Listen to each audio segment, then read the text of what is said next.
Good morning, everyone. Here we are, starting chapter 15 of A Dog's Promise. I cautiously descended the cement stairs to the room under the barn. Lacey had pulled out a folded blanket and was curled up on it. She wagged her tail as I approached, but otherwise did not get up to greet me. She was panting in distress, and I was frightened because something was going on and I did not understand. The area at the bottom of the stairs was very dark. I strained to see what she was doing. The air was rich with the presence of what I had assumed was another animal, but now realized was coming from Lacey. I decided to examine her more closely and was shocked when she halted me with a growl, a warning from deep in her throat. She did not want me any nearer. What was happening? I stood awkwardly on the steps, peering at the shadows, feeble from the light providing the only illumination in under the barn. I heard Lacey licking, and then astoundingly, I heard a tiny peep, an animal sound. Lacey had just given birth to a puppy, and the dense odors told me another one was coming. Lacey had made a den down there. I needed to protect her. I was her mate. Yet when Burke whistled for me, I had to obey. I left reluctantly and lay on the floor in his room with my nose pointed toward the open window because his door was shut. I panted anxiously all night. When he finally let me out the next morning, I dashed to the steps and could see Lacey and several tiny puppies lying down there. She wagged when she saw me. My affection for her in that moment was overwhelming. I realized that I not only needed to protect my new dog family, I needed to provide for them. I trotted back up to the house. My human family was sitting at the table. I went to my food bowl, but the first meal of the day wasn't there yet. Chase Dad cleared his throat. Almost time to start bringing in the zucchini, Grant. Let's get out and check on them this morning. You sure, Dad? Grant replied. Wouldn't it be better if I stayed and helped Burke with his model city? There was a silence. I went to peer at my food bowl. Still nothing.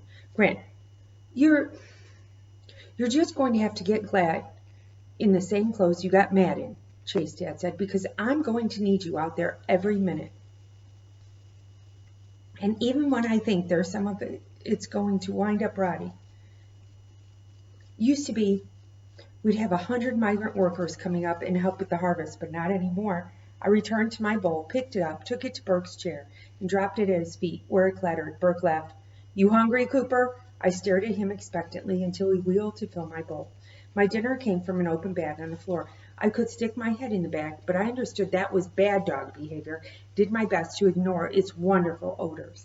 Soon as the bowl was full, I ate greedily and quickly. When Grant and Chase Dad left, I slipped out the dog door and anxiously followed them, hoping they wouldn't go to the underbarn. They were my people, and harboring a secret from them made me feel like a bad dog, but I couldn't help it. Something told me that part of protecting the den was keeping it hidden. The two of them went off in the direction of the field, so I padded down the cement steps. The scent of the dinner still clung to my lips, and Lacey stood up to a chorus of squeaks from the tiny puppies pressed to her side.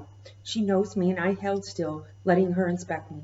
When she licked my lips, I felt a strange, compelling sensation come over me, starting with my throat and working its way down to my stomach. And then everything I had just eaten came back up in a swift and neat regurgitation. Lacey began to feed. Cooper, come! I tore myself away, racing out of the underbarn and into the morning sunshine. Ugh. Burke had wheeled himself out into the yard. Where were you, Cooper? Lacey's scent was strong in the air, and I was anxious to return to her, but my boy clearly expected me to remain with him. I finally sank down into the grass with a sigh. When I slept, I didn't dream Lacey and I were running. I dreamed we were all playing with puppies. Lacey's scent was strong in the air, and I was anxious to return her, but my boy clearly expected me to remain with him. I finally sank down into the grass with a sigh. When I slept, I didn't dream Lacey and I were running. I dreamed we were playing with puppies. Sorry, read that twice. Later, Burke rolled to his room. When I abandoned him, I felt like a bad dog. I creeped back to the little room behind the kitchen and seized the bag of dinner in my mouth. That I froze. I could tell Grandma was lying down on her bed but wasn't asleep. Slinking quietly, I dragged the food bag with me through the living room. A noise came from Burke's room. Was he coming out? I felt as if people were running at me, shouting, Bad dog, bad dog. I squeezed through the dog door, the bag catching on the frame. I walked backward, finally breaking free. Then I halted, listening guilty. guiltily. Was anyone coming? My heart was making the same sort of noise as when Grant ran down the stairs. The bag bumped on my legs, and as I ran across the yard and down the steps to the end of the barn, Lacey did not get up, but I knew she could smell what was in the bag, and I did know if the puppies could. I did not know if the puppies could, and they didn't seem to be very interested in me at all. I was interested in them, though. They made tiny peeping noises, their eyes tightly closed, each face scrunched. I stared, learning every one by sight and smell. These were my puppies. I was back at the house when Chase, Dad, and Grant arrived for their dinner. I was very hungry and sat hopefully under the table. The new storm shelter doors come yet? Chase, Dad asked. No, sir, Bert replied. Not much of a storm shelter if it's open to the elements. You planning to put the new ones back on yourself, Bert? Grant asked slyly. Maybe. I'll bet you I could. Chase, Dad cleared his throat. I think it will go better if we all help.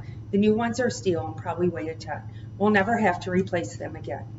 Grant stealthily lowered his hand and gave me a tiny piece of bread. A good dog, attentive dog doing sit, and that's all I got. Bread. The next several days, I took up a post at the top of the stairs to the underbarn. Lacey only emerged at night. She would head down to the pond to drink. I would stay and guard our puppies until she returned. Lacey smelled of delicious milk and of the tiny puppies in the den. I was shut in Bert's room at bedtime, my nose up and attentive. When a feral animal smell arrived on the breeze, a growl formed deep in my throat. My boy stirred. Go to bed, Cooper. Whatever it was, I knew it was out there stalking Lacey. I jumped off the bed and ran to the door and scratched it frantically. Cooper! I barked, my lips pulled back from my teeth. Burke sat up and blinked at me. What's going on? The thought of something happening to my puppies drove me into a frenzy.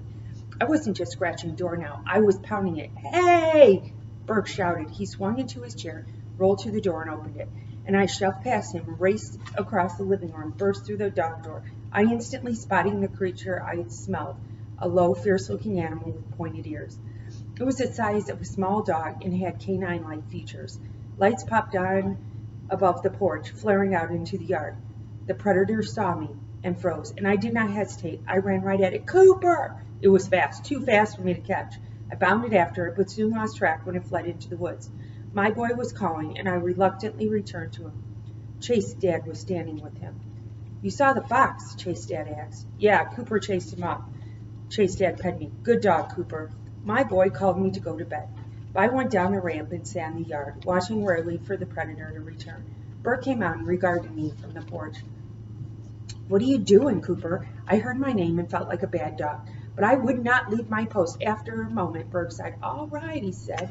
After that, I spent the nights outside in the grass. I did not smell the stalking creature again, but I was not taking the chance that it would return and go down into the underbarn. Burke eventually gave up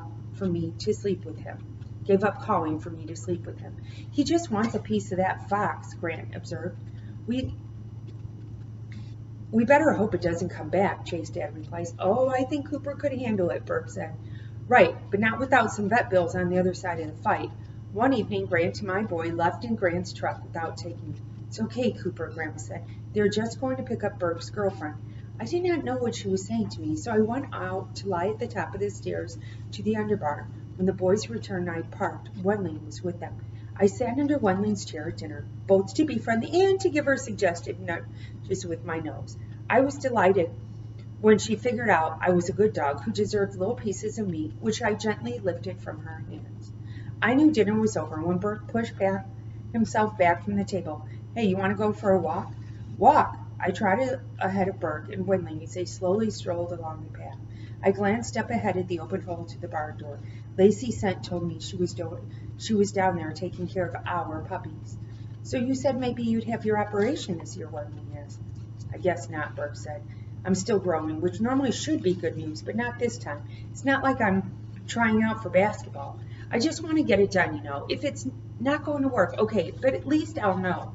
Wenling put her hand on Burke's shoulders and his chair stopped. It will work, Burke. I just know it. Thanks. They hugged and pushed their faces together. I sighed. They seemed to be doing a lot lately. Finally, after a long wait, they began moving again. Hey, what's that? It's a storm cellar, you know, for tornadoes, zombies like that. They turned in the direction of the barn. I followed anxious. I both wanted them to find the puppies and not to find the puppies. Tornadoes, we don't get tornadoes in Michigan, Wenling challenged. Oh yeah, we do. What about Flint Beecher? It was like the deadliest tornado in U.S. history until there was this one in Joplin, Missouri. So is that what you do all day? Watch the Weather Channel? Berg laughed. I did a report about Michigan tornadoes in 7th grade. We're not Kansas, but we're competitive. Okay, good. As long as we're in the Tornado Olympics. My boy laughed again. Wenling, I realized, made him happy. So what's down there, she asked. Like water, canned goods, and wood stove. I mean, it really is so that if you had to spend a couple of days down there, you could. Like if there was a nuclear attack or zombie invasion. Can I go down there? Burke wheeled right up to the top of the steps. I panted anxiously, afraid for what might happen next. I was acutely aware of the empty dog food bag, of each of my puppies, of Lacey. She was tense too. I could sense her staring up at us. Sure, there was a light at the bottom. Just pull the string. There are no rats or anything down there. Or snakes? No, of course not. Promise. Just go. Wenling descended the steps, moving slowly, her hand brushing the wall. I followed helplessly. I thought when her scent flooded the small room that Lacey would growl. But instead, the moment a bright light filled the space, Lacey began wagging her tail, her little puppy squealing. Oh my God, Wenling gasped. Chapter 16. Good book. Maybe it really is Lacey.